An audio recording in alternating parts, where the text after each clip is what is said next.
آپ کو میں بھی ایک خط دکھانا چاہ رہا ہوں. یہ خط یہ پروف کرتا ہے کہ عمران خان اور پی ٹی آئی نااہل ہیں اور بدعنوانی کرتے ہیں. یہ خط یہ پروف کرتا ہے. لیکن میں یہ چھپا کے نہیں دکھاؤں گا, میں آپ کو یہ سامنے دکھا رہا ہوں, اور میں آپ کو یہ خط اور یہ پورا پڑھ کے سناؤں گا, اور پھر اس کے بعد یہ یہاں پہ رکھا ہوگا, جس کو یہ کاپی چاہیے وہ دیکھ سکتا ہے. میں اس کو جیب میں ڈال کے گھر نہیں لے کے جاؤں گا. میں اس کو جیب میں ڈال کے گھر نہیں لے جاؤں گا. خالی صفحے کو, یہ پرنٹڈ بھی ہے. یہ سر یہ اسٹیٹ سیکرٹ نہیں ہے, لیکن یہ کہ یہ چیز آپ سے چھپائی گئی ہے. جو ایسے اب مجھے کہنا نہیں چاہیے, لیکن جو یہ کہہ رہے تھے کہ امریکہ ان کے خلاف سازش کر رہا ہے, پھر ان کو بلا کے بتا دیا کہ وہ کسی کو بتانا نہیں, ہم سازش کر رہے ہیں. اور پڑھے لکھے لوگوں کے بارے میں ان کو اب یہ کہتے ہیں کہ نہیں دیکھو وہ سازش کر رہے تھے, ہم کو بتایا ہے انہوں نے.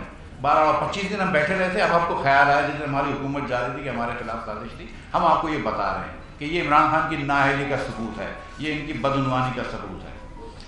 بھائی جب 2017 کے اندر نواز شریف اور پاکستان مسلم لیگ نون کی حکومت ختم ہوئی تھی تو 6.1% شرح نمو تھی. ترقی کی رفتار 6.1% تھی. خان صاحب نے آتے سال پہلے سال 1.9% کری. اس کا سہرا جناب اسد عمر صاحب کے اوپر جاتا ہے. جس سال انہوں نے پاکستان کی تاریخ رقم کری اور 9.1% بجٹ ڈیفیسٹ کیا. ایک مہینے پہلے انہوں نے کہا تھا کہ 7.1 ارب روپیہ ہوگا, اور پھر 9.1 ارب روپیہ ڈیفیسٹ ہوا, جو تاریخ کا سب سے زیادہ ڈیفیسٹ تھا. آج اسد عمر صاحب یہ بتا رہے ہیں ہم کو کہ معیشت اچھی ہے یا بری ہے, تو اسد عمر صاحب کو ذرا سوچنا چاہیے کہ ان کے ایک سال میں جب ان کے وزیر اعظم نے ان کو نکالا تھا تو بجٹ ڈیفیسٹ کیا تھا 9.1%, اور شرح نمو ہو گئی تھی 1.9%. اگلے سال شرح نمو ہوئی تھی -1%, اور اس سال بھی ورلڈ بینک کہتا ہے کہ 4% ہوگی. جب ہم چھوڑ کے گئے تھے تو 6.1% چھوڑ کے گئے تھے. ہم مہنگائی چھوڑ کے گئے تھے 3.9% پہ. مارچ کے مہینے میں مہنگائی 12.7% ہے. سی پی آئی کنزیومر پرائس انڈیکس, اگر میں ایس پی آئی دیکھوں سینسٹیو پرائس انڈیکس, یہ 51 وہ چیزیں ہوتی ہیں جو اشیاء خرد و نوش ہوتی ہیں جو ہمارے لیے ضروری ہے زندہ رہنے کے لیے, اس میں اس وقت مہنگائی 17.3% ہے.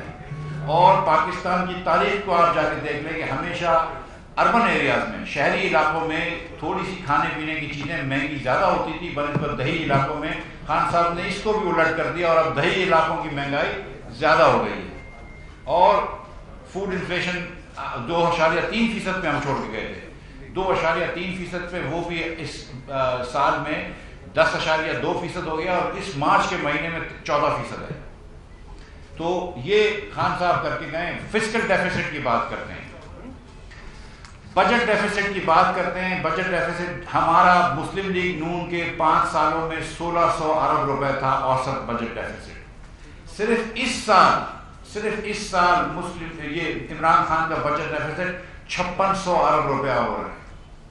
انہوں نے تخمینہ کیا تھا, آئی ایم ایف سے وہ وعدے وعید کیے تھے کہ 3990 ارب روپے ہوگا, لیکن اب ہو رہا ہے 5600 ارب روپے. یہ معیشت مجھے وہ دے کے گئے جس کے اندر میں کوشش کروں گا اس کو کم کرنے کی, لیکن اس وقت ٹو بی ایگزیکٹ 5575 ارب روپے کا ڈیفیسٹ لے کے چھوڑ کے جا رہے ہیں. اس کے بعد ٹیکس کلیکشن دیکھ لیجئے تو جہاں ہم 11.1% پہ چھوڑ کے گئے تھے وہ 9.1% پہ آ گئے ہیں.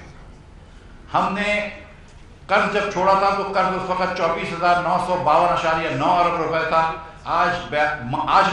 دسمبر 31 کو 42,745 ارب روپے, اور ان 3.25 سالوں میں اگر آج تک گن لوں تو خان صاحب نے 20,000 ارب روپے سے زیادہ قرض لیا ہے 3.25 سال میں.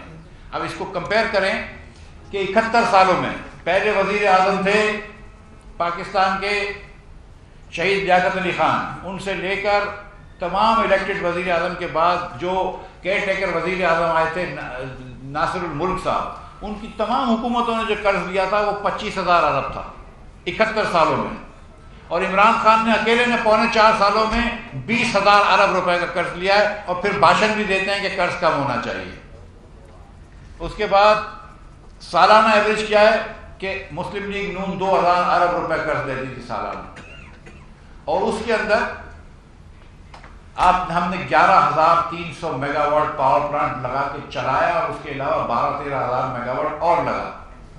ہم نے پاکستان بھر میں سڑکوں کا جال بچھایا. ہم نے 130 ارب روپے تو کم از کم دیامیر بادشاہ کی زمین خریدنے کے لیے دیا، ہم نے ہائر ایجوکیشن کا بجٹ ڈبل کر دیا، ہم نے بس کا بجٹ 3 گنا کر دیا۔ یہ سب کرنے کے بعد ہم نے 2000 ارب روپیہ اوسطاً قرض لیا۔ خان صاحب 5500 ارب روپیہ اوسطاً قرض لے رہے ہیں، اور میں نہیں جانتا کہ انہوں نے ایک اینٹ بھی لگائی ہے۔